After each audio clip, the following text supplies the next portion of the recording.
Jake Morrison opened his eyes slowly. The cold sleep chamber made a soft hissing sound as it opened. His body felt stiff, and his mind was foggy. This always happened when he woke up from cryosleep.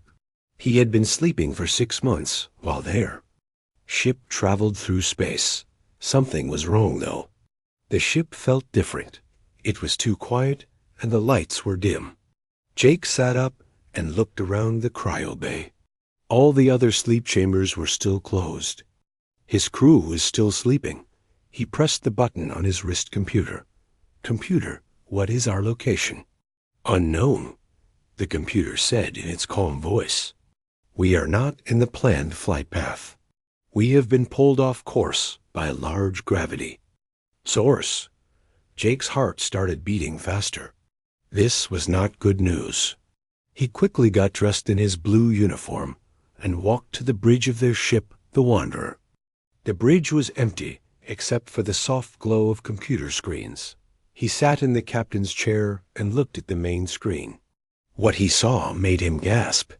In front of them was something impossible.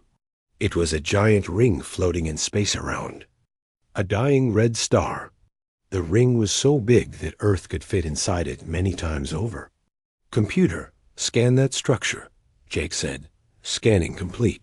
"The structure is approximately 1 million kilometers in diameter. It appears to be artificial. Age estimate is over 1,000 years old. No life signs detected." Jake stared at the ring. Who could build something so massive? And where were they now? He pressed another button. "Wake up Dr. Harper and Commander. Foster, emergency wake up." 20 minutes later, Dr. Lisa Harper and Commander Amy Foster joined him on the bridge. Lisa was a thin woman with short brown hair who studied alien cultures. Amy was a tall woman with blonde hair who was second in command of their ship. "What the hell is that?" Amy said when she saw the ring on the screen. Lisa was already looking at her tablet computer. "It's incredible. The energy readings suggest this was built by a very advanced civilization. But why is it so dark? Why are there no lights or signals?" Jake pointed at the screen. "Computer, can you identify what materials it's made from?" "The structure contains unknown metals and energy sources. However, I am detecting some areas that still have power. There appear to be cities built on the inner surface." "Cities?" Lisa said excitedly. "We have to go down there. This could be the greatest discovery in human history." Amy looked worried. "Captain, this could be dangerous. We don't know what happened to whoever built this thing." Jake thought for a moment. As captain, it was his job to keep his crew safe. But this discovery was too important to ignore. "We'll be careful." "Lisa, prepare a landing team. Amy, make sure our weapons are ready, but keep them on low power. We're explorers, not conquerors." 2 hours later, Jake, Lisa, Amy, and 2 security officers named Pete Collins and Mary Stone were flying down to the ring in their small shuttle. As they got closer, they could see huge empty cities with tall buildings that reached up toward space. The cities were dark and silent. "It's like everyone just disappeared," Mary said quietly. They landed their shuttle in what looked like a central square. The air was breathable but cold. Their footsteps echoed strangely as they walked between the massive buildings. Everything was built for people about the same size as humans, but the architecture was different. The buildings had smooth curves instead of straight lines. "Captain," Pete said, pointing his scanner ahead. "I'm getting energy readings from that tall tower in the center." A tower was the biggest building they had seen. It was black and reached up so high they couldn't see the top. As they walked toward it, lights suddenly turned on around them. The team stopped and raised their weapons. "Wait," Lisa said.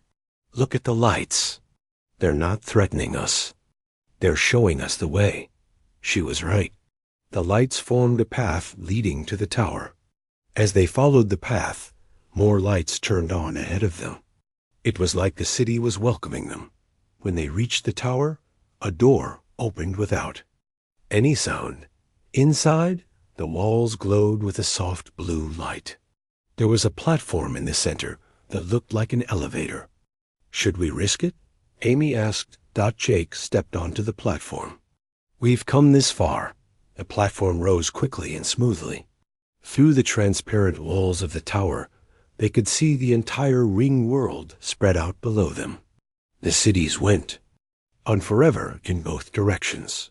But they were all dark and emptied out. The platform stopped at the very top of the tower.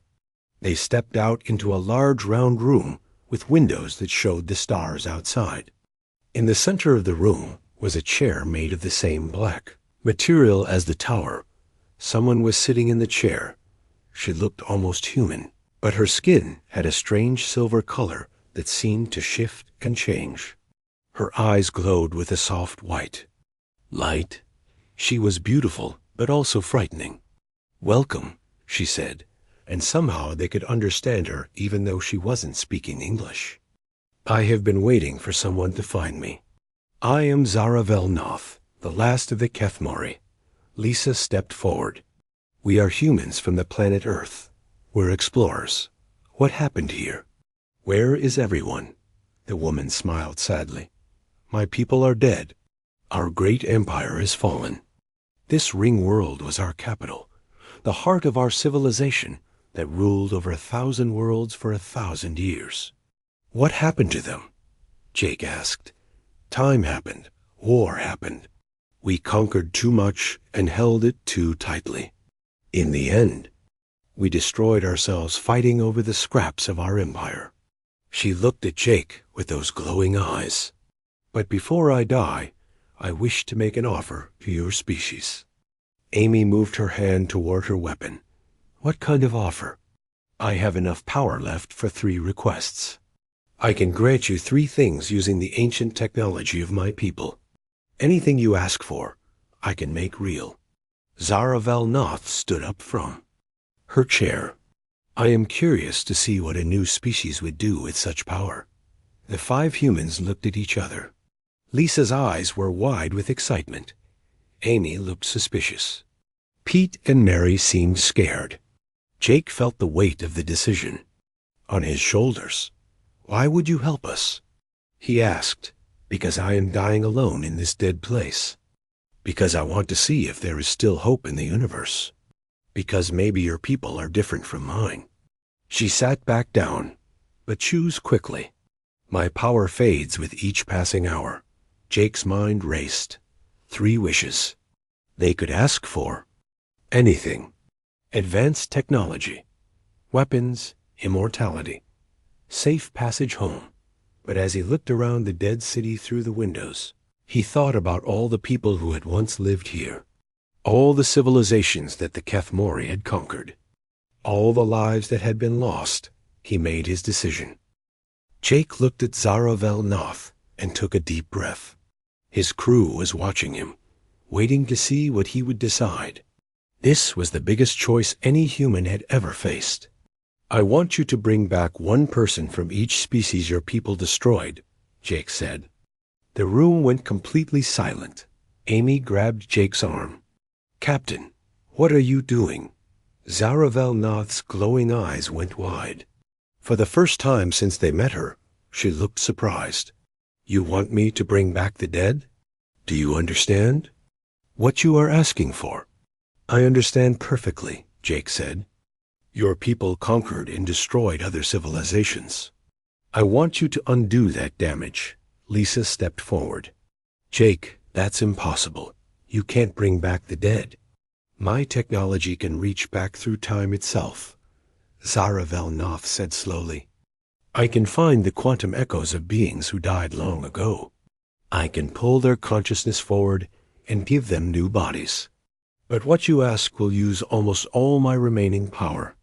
She stood up and walked to the window. Her silver skin seemed to flicker like water. "To resurrect beings from 1,000 different worlds. To reach back through centuries of death.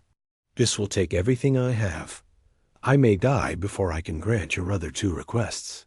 Do it anyway, Jake said. Amy pulled him aside. Captain, you're making a mistake. We could ask for weapons to protect Earth. We could ask for faster ships to explore the galaxy. We could ask for the cure to every disease. Why waste it on bringing back aliens who died long ago? Pete nodded. She's right, Captain. We should think about humanity first. Jake looked at his crew. These were good people who had followed him across the galaxy. But they didn't understand what he was seeing. Look around you, he said. This entire ring world is a graveyard. Billions of people lived here, and now they're all gone.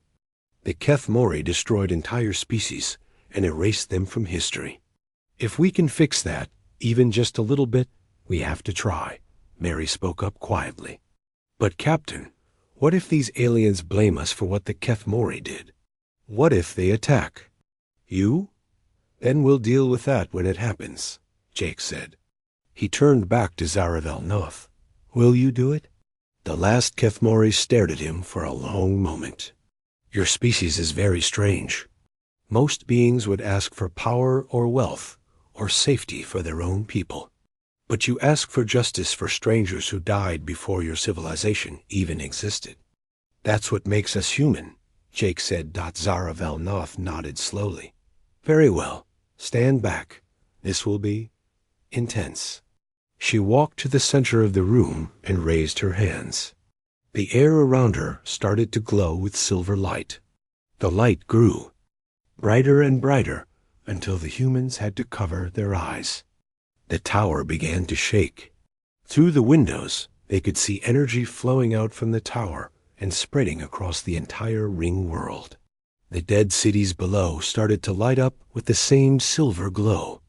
The process has begun, Zaravel Noth said, but her voice sounded strained. I am reaching back through time, searching for the quantum signatures of extinct species. I am finding their last moments, their final thoughts, their essential selves. As shaking got worse, Jake's team had to hold onto the walls to stay standing. Outside, the very fabric of space seemed to be bending and twisting. There, Zaravel Noth gasped. The Valorans of the Kepler system, destroyed 300 years ago. I can see their last survivor, a scientist named Kethra, dying as our ships burned his world. A column of light appeared in the room. When it faded, a strange being stood there. It looked like a giant butterfly with 6 arms and eyes that sparkled like jewels. It looked around the room in confusion. Where am I? The being said in a voice like music. My world was burning. My people were dying. How am I here? You are safe, Jake said gently. We brought you back. Before the butterfly being could respond, another column of light appeared. This time, a creature that looked like living crystal materialized. Its body rang like a bell as it moved. The Silurans, Zaravel Noth said. Masters of harmonic mathematics. We destroyed them because their songs could shatter our ships. More lights appeared. A blob of purple gel that could change its shape. A being made of pure energy that floated in the air. A creature that looked like a walking tree with silver bark.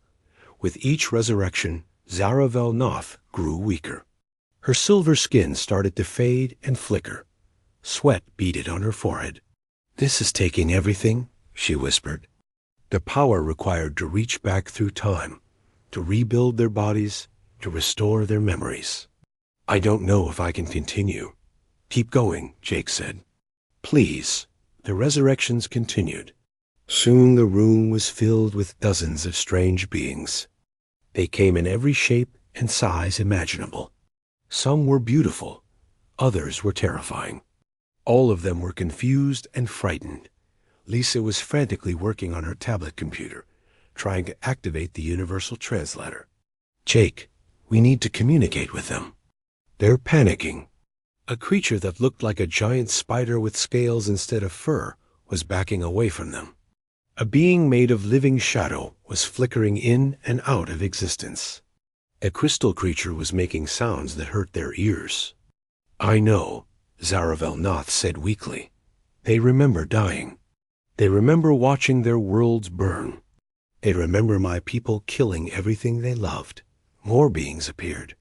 A creature with 8 legs and tentacles for arms.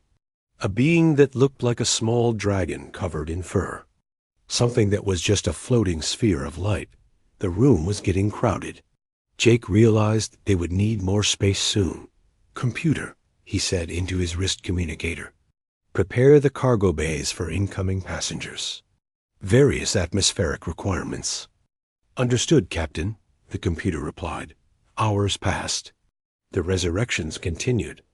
Zaravel Noth was barely standing now. Her form was becoming transparent. How many more? Jake asked. 712 species destroyed, she gasped. 436 completed. The rest, I don't know if I can. She collapsed to her knees. The silver light around her flickered and dimmed. She's dying, Amy said. Jake, you need to stop this.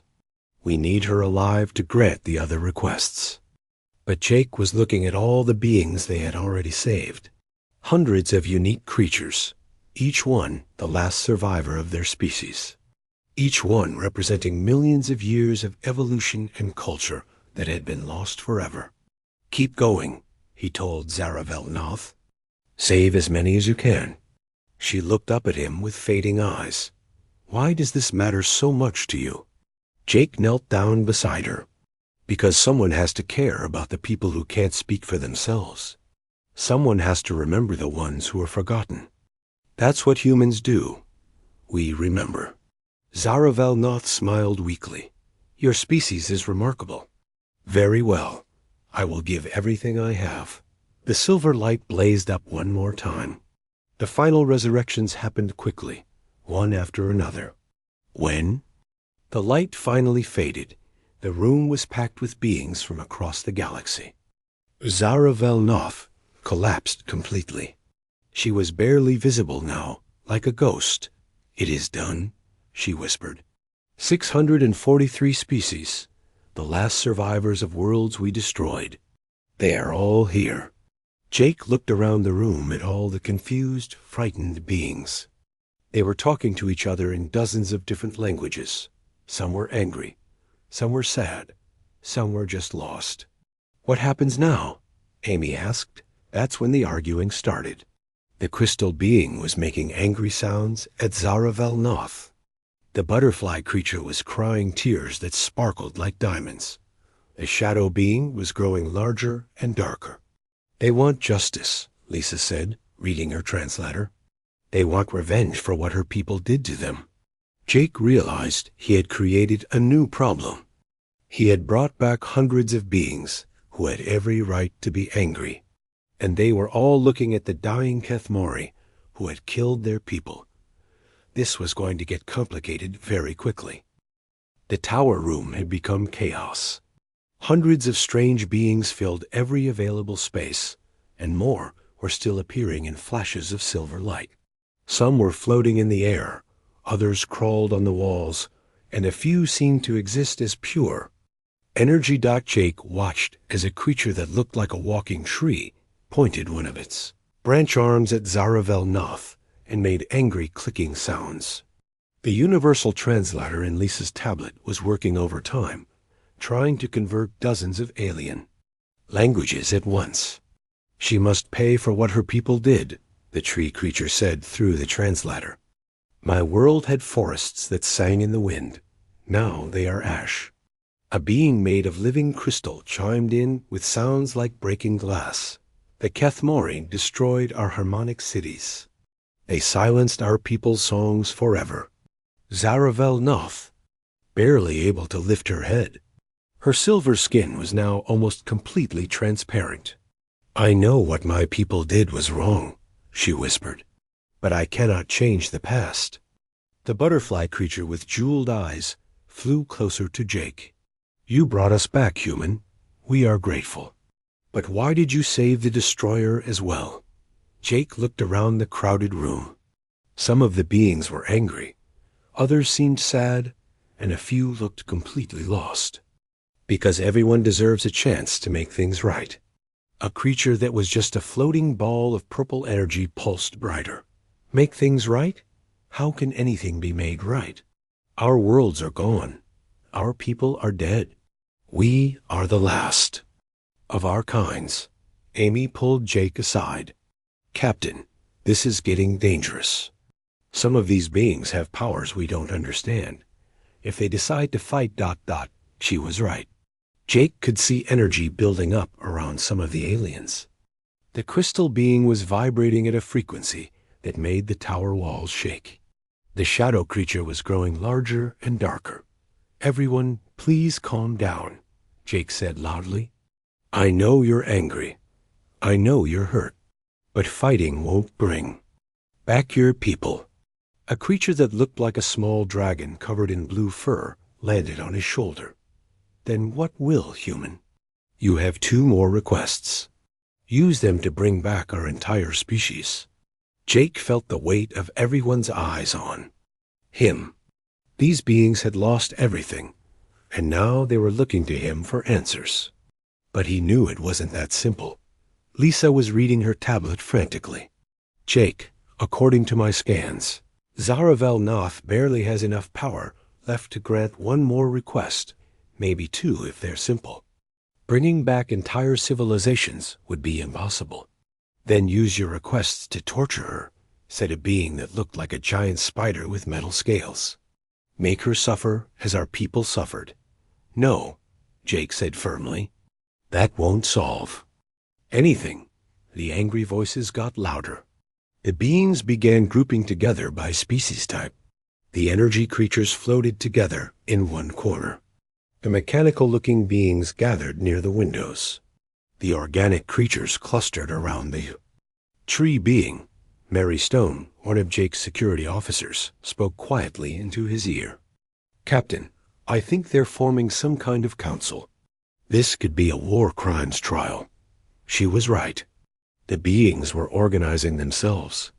A crystal creature seemed to be taking charge, its ringing voice cutting through the other sounds. We demand justice, the crystal being announced. The human has 2 requests remaining. We propose he use them as we direct. And what would you have me ask for? Jake said. A creature made of flowing liquid spoke up. First, torture the Kethmori until she begs for death. Then, force her to use all remaining power to bring back as many of our people as possible. Several beings chimed in with agreement. But not all of them. The butterfly creature shook its head. Torture solves nothing. It only creates more pain. Easy for you to say, snapped the spider creature. Your people were scientists and artists. Mine were warriors. We understand justice. The dragon on Jake's shoulder fluttered its wings. Justice and revenge are not the same thing. Amy stepped forward. With respect to all of you, these are humanity's requests to make. We're not going to be told what to do. This made several beings angry. The shadow creature grew even larger, and the energy beings started pulsing with threatening light. Your species is young and weak, the crystal being chimed coldly. We have existed for millions of years. Our knowledge and power far exceed yours. Maybe, Jake said, but we're the ones with the requests. Lisa was still working on her tablet, trying to keep up with all the different conversations happening at once. Jake, I'm picking up something interesting. Not all of these beings agree with each other. Some want revenge, but others want something different. She was right. Jake noticed that some of the aliens had moved away from the main groups. A creature that looked like a living gem was standing alone near the window. A being made of swirling gas was hovering by itself near the door. Jake walked over to the gem creature. What do you think should happen? The gem being's surface reflected rainbow colors as it spoke. My people were philosophers. We believed that hatred only creates more hatred. The Kethmori were wrong to destroy us, but becoming destroyers ourselves will not honor our memory. The gas creature drifted closer.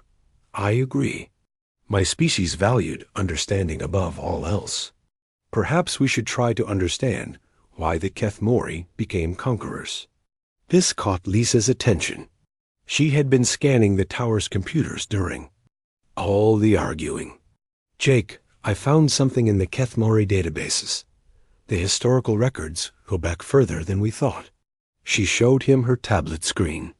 The Kethmori weren't originally from this galaxy. They were refugees from something called the Void Plague. It destroyed their home galaxy, and they fled here. Jake looked at the information. According to the records, the Kethmori had once been peaceful explorers. But when the Void Plague consumed their original worlds, the survivors became desperate. They started conquering other species not for glory, but for resources and protection. They were scared, Jake said quietly. That doesn't excuse what they did, the crystal being chimed angrily. Fear does not justify genocide. No, it doesn't. Jake agreed, but it explains it. He walked back to where Zaravel Noth lay barely conscious on the floor. Is it true? Were your people running from something? She nodded weakly. The Void Plague. It consumed information itself. Not just matter or energy, but the very concept of existence. We watched our home galaxy become ... nothing. Empty space. Where billions of stars used to be. Some of the beings moved closer to listen. Even the angry ones seemed curious. When we arrived in this galaxy, we were few and desperate, Zaravel Noth continued. We needed worlds to live on, resources to rebuild. At first we tried to negotiate, to share. But we were different from the species here. They feared us. Some attacked us. The tree creature made a sound like wind through leaves. So you decided to attack everyone first. It started small, Zaravel Noth said. One world taken for defense. Then another for resources. Then another, because we thought they might threaten us later. Before we knew it, we had become the very thing we feared. The room grew quiet. Even the angry beings seemed to be thinking about what she had said. The butterfly creature landed gently beside Zaravel Noth. We understand fear, but understanding does not mean forgiving. I'm not asking for forgiveness, the dying Kethmori whispered. I'm just asking you to understand that we were not always monsters. Jake felt the weight of decision pressing down on him again. He had 2 requests left, and hundreds of beings looking to him for answers. Some wanted revenge. Others wanted understanding. All of them wanted their people back, but there was something else he needed to know first. Zaravel Noth, he said. This Void Plague, is it still out there? Her glowing eyes focused on him with effort.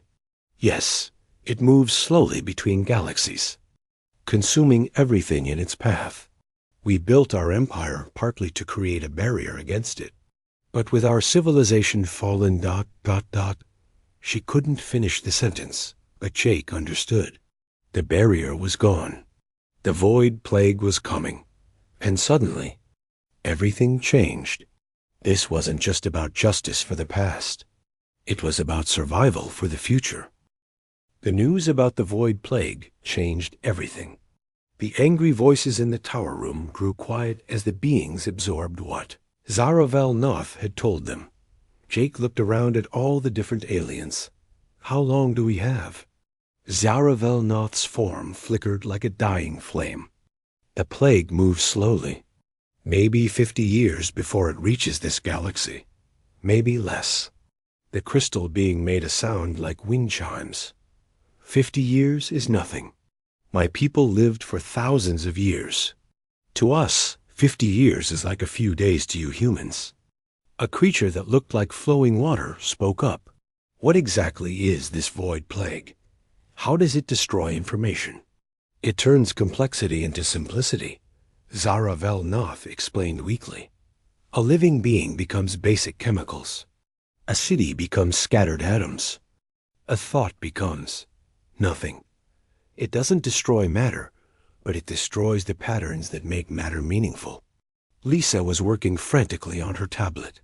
If that's true, then traditional weapons won't work against it. You can't fight something that attacks the concept of organization itself. The butterfly creature flew in nervous circles. Then how did your people stop it before? We didn't stop it, Zaravel Noth said. We just built a barrier. Our technology created a field of organized complexity, so dense that the plague couldn't penetrate it. But maintaining that barrier required the combined resources of our entire empire. Amy crossed her arms. So you're saying we need to rebuild the Kethmori Empire to survive? Several beings made angry sounds at that suggestion. The spider creature reared up on its hind legs. Never. We will not become slaves again. There has to be another way, Jake said. The dragon creature on his shoulder chirped softly. What if we work together willingly? Not as masters and slaves, but as equals? The tree being made a rustling sound like laughter. Impossible. We are too different. We don't even think the same way. Maybe that's exactly what we need, Lisa said suddenly. She was reading something on her tablet. Look at this. The Kethmori barrier worked because it combined millions of different technologies and energy sources. Maybe the diversity is what made it strong. Jake felt an idea forming in his mind. Zaravel Noth, how much power do you have left?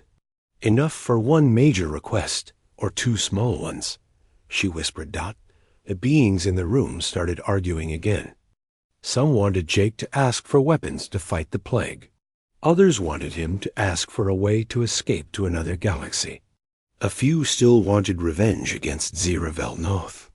Wait, Jake said loudly. I have an idea, but I need everyone to agree to it first. The crystal being chimed impatiently. We don't have time for democracy, human. The plague is coming. Democracy is exactly what we need, Jake replied. Zaravel Noth, can you create a temporary connection between all our minds? Something that would let us understand each other completely? Her eyes widened slightly. A consciousness link? Yes, but it would use most of my remaining power. You would only have one request left after that. Amy grabbed Jake's arm. Captain, that's incredibly dangerous. You'd be linking your mind to hundreds of alien beings. Some of them might be hostile. It's also our only chance to make this work, Jake said. We need to understand each other if we're going to cooperate. The shadow creature pulsed darker. What if we don't want to understand the humans? What if we prefer to handle this ourselves? Then the plague will destroy us all separately, Jake said simply. The beings looked at each other uncertainly. Some seemed interested in the idea. Others looked scared or angry. The gem creature spoke up. I vote yes. My people believed that understanding was the key to solving any problem. I agree, said the butterfly creature. We cannot fight fear and hatred with more fear and hatred. One by one, the beings began to voice their opinions. It wasn't unanimous, but slowly a majority began to form in favor of the mind link. Finally, only a few beings remained opposed. The spider creature was the most vocal. This is madness. We barely know these humans. Why should we trust them with our thoughts? Jake looked directly at the spider being. Because right now, trust is all we have. We can face the plague together, or we can face it alone and lose everything. The spider creature's metal scales rattled as it thought. Finally, it nodded. Very well. But if this human betrays us, I will make sure he regrets it. Jake turned to Zaravel Noth. Do it. Create the link. This will feel strange, she warned. You will experience thoughts and emotions that are completely alien to your human mind. Zaravel Noth raised her fading hands. Silver light began to flow from her body toward every being in the room. Jake felt the light touch his mind, and suddenly everything changed. At first, it was overwhelming. Hundreds of different thoughts crashed into his consciousness all at once. He could feel the crystal being's harmonic mathematics, the tree creature's connection to growing things, the butterfly being's artistic appreciation of beauty. But slowly, the chaos organized itself. Jake realized he could sense what every being in the room was thinking and feeling, and they could sense his thoughts too. The spider creature's surprise echoed through the link. The human's mind. It's not what I expected. He genuinely wants to help us. I can feel his memories, the gem creature added. He chose to resurrect us instead of gaining power for himself. That is unusual. Through the link, Jake could feel the pain and loss that every being carried. The butterfly creature's grief for its dead world. The tree being's rage at seeing its forests burned. The crystal creature's sorrow for its silenced people. But he could also feel their hope. Deep down, despite everything they had lost, these beings still wanted to believe that things could be better. I can sense the human female's knowledge, the gas creature said, referring to Lisa. Her mind contains vast information about cooperation between different species. Lisa's thoughts flowed through the link. She shared her studies of how different Earth cultures had learned to work together despite their differences.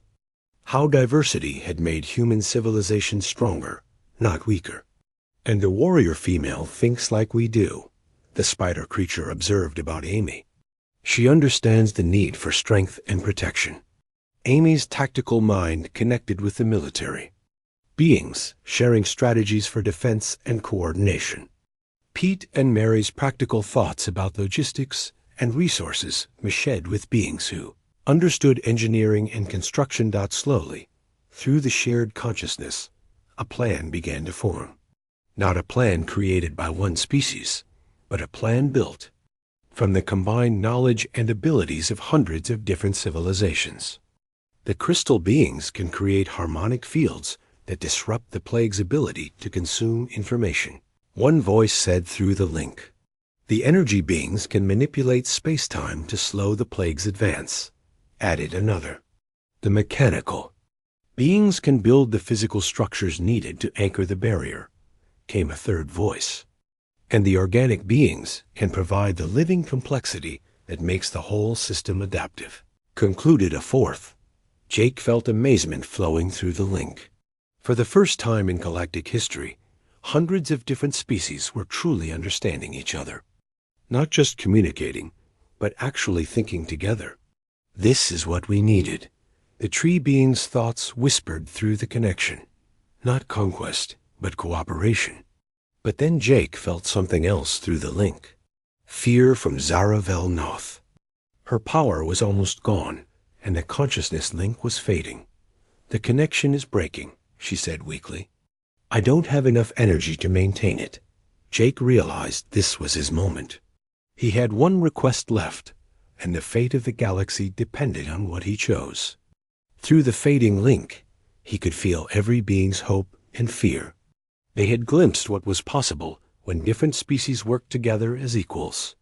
But without the consciousness link, would they be able to maintain that cooperation? Jake made his final decision.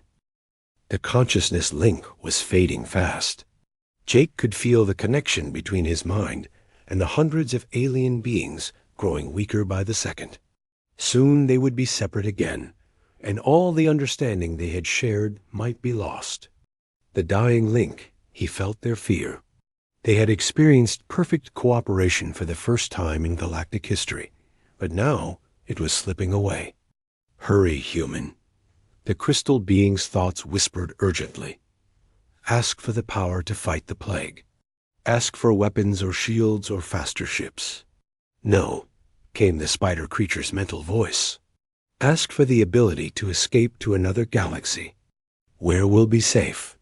Ask for immortality, suggested the energy being. If we cannot die, the plague cannot truly defeat us. Jake felt the weight of their expectations pressing down on him. Every being in the room was looking to him to save them all. Amy was watching him with worry. Lisa was frantically checking her tablet for any other options. Pete and Mary stood, ready to protect them all if things went wrong. But Jake had learned something important through the consciousness link. He had felt how each species thought differently, but also how they could work together when they truly understood each other. I know what I want to ask for. Jake said out loud. Zaravelnoth's form was barely visible now, like smoke about to disappear. Speak quickly. I have very little time left. Jake took a deep breath. I want every being here to remember this moment of connection when the link ends. I want them to believe that cooperation is possible, even when they're thinking separately. Again, the room went completely silent. Even through the fading consciousness link, Jake could feel everyone's shock. Amy grabbed his arm. Jake, no. You could ask for anything. You could save Earth. You could make humanity the most powerful species in the galaxy. You could have godlike power, the spider creature said in amazement. You could rule over all of us. Why would I want to rule over anyone? Jake replied. That's what got the Kethmori into trouble in the first place. Lisa understood what he was doing. You're not trying to force cooperation. You're making it possible for us to choose it freely. Zaravelnoth's fading eyes focused on Jake with what might have been respect. You could have asked for ultimate power, but instead you ask for hope. Your species truly is remarkable. Will you grant the request? Jake asked. Yes, she whispered. Though it is not what I expected, it may be exactly what the galaxy needs. The last of Zaravelnoth's power flowed out of her. Instead of the silver light they had seen before, this time the energy was golden and warm. It touched every being in the room gently, like sunlight through water. Jake felt the energy soak into his mind. The consciousness link was gone, but something remained. He could still remember exactly how it felt to think alongside hundreds of different species. He could remember the crystal being's harmonic mathematics and the tree creature's connection to life. Most importantly, he remembered that cooperation was possible. Looking around the room, he could see the same realization dawning on every face. The butterfly creature's jeweled eyes were bright with hope. The gem being's surface reflected rainbow colors of excitement. Even the spider creature's metal scales had stopped rattling with anger. I remember, the tree being said in wonder. I remember how it felt when we all thought together. We can do this, the gas creature said, swirling with new energy. We can work together to stop the plague. Zaravelnoth collapsed completely. Her silver form began to fade away like mist. It is done. My power is gone, but perhaps I have given you something more valuable than weapons or shields. Jake knelt beside her. What will happen to you? I will join my people in whatever comes. After death, she said peacefully. But I am no longer afraid. I have seen that the galaxy can be better than it was during our empire. The crystal being chimed softly. We will remember you too, Zaravelnoth. Not as a conqueror, but as someone who chose to make things right. At the end, as the last Kethmori faded away, the beings in the room began to organize themselves. But this time it was different. Instead of forming hostile groups, they were naturally arranging themselves by what they could contribute. My people's harmonic abilities can disrupt the plague's information-eating process, the crystal being offered. And my species can manipulate matter at the quantum level, added the energy creature. We can help stabilize whatever barrier you create. The mechanical beings can build the physical structures, said a robot-like creature that had been quiet until now. Jake watched in amazement as the plan they had glimpsed through the consciousness link began to take shape in reality. Each species was volunteering their unique abilities, not because they were forced to, but because they remembered what cooperation felt like. Amy shook her head in disbelief. I can't believe this is actually working. Lisa was taking notes frantically. It's more than working. Look at what they're creating. This barrier won't just stop the plague. It'll be adaptive. If the plague changes, the barrier can change too. Hours passed as the beings worked together to refine their plan. The tree Creatures would provide living networks that could grow and adapt. The crystal beings would create harmonic frequencies that disrupted chaos. The energy beings would manipulate space and time. The mechanical beings would build the physical framework. And the humans? They would do what they did best, help everyone else work together. What about our ships? Pete asked. How do we get everyone to their positions across the galaxy? The butterfly creature fluttered its wings. My people were master navigators before we died. I remember the safe routes between star systems. And my species built the fastest engines in our galaxy, added a sleek, metallic being. I can share those designs. Mary looked overwhelmed. This is really happening. We're building an alliance of species that were extinct yesterday. Jake felt a warm satisfaction spreading through his chest. This was better than any weapon or treasure he could have asked for. They weren't just fighting the plague. They were building something new, something that had never existed before. But then warning lights began flashing throughout the tower. The computer voice echoed through the room. Alert. Massive energy disturbance detected at the edge of the galaxy. Unknown force approaching at significant velocity. Lisa checked her scanner and went pale. It's the plague. Zaravel Noth's resurrection. Energy must have attracted it. It's moving much faster than expected. How long do we have? Jake asked. Days, not years.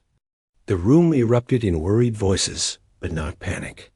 The beings had tasted cooperation, and they weren't about to give up now. Then we work fast, the crystal being chimed with determination. Every species to their ships. We have a galaxy to save. As the beings began to leave the tower, heading for their various tasks, the butterfly creature landed on Jake's shoulder one last time. Thank you, human Jake Morrison. You could have asked for power over us, but instead you gave us the power to work together. Jake watched through the tower windows as ships began launching from the ring world. Crystal ships that sang through space, living ships that grew their own hulls, energy ships that existed in multiple dimensions at once. And the human ship Wanderer, small but determined, ready to help coordinate it all. What do you think will happen? Amy asked. Jake smiled as he watched the unlikely fleet spread out across the stars. I think we're about to find out what the galaxy can accomplish when everyone works together. 3 days later, the void plague reached the outer edge of their galaxy and ran into something it had never encountered before. A barrier built not by conquest, but by cooperation. 1,000 different technologies working together, creating a harmony of complexity that the plague couldn't consume. The barrier held Dot, and in the years that followed, the species of the galaxy learned that diversity wasn't a weakness to be controlled, but a strength to be celebrated. Jake Morrison's 3 requests had done more than save lives. They had created the foundation for the first, truly peaceful galactic civilization. Sometimes the greatest power isn't the ability to force others to follow you. Sometimes it's the ability to help them remember that they can choose to walk together.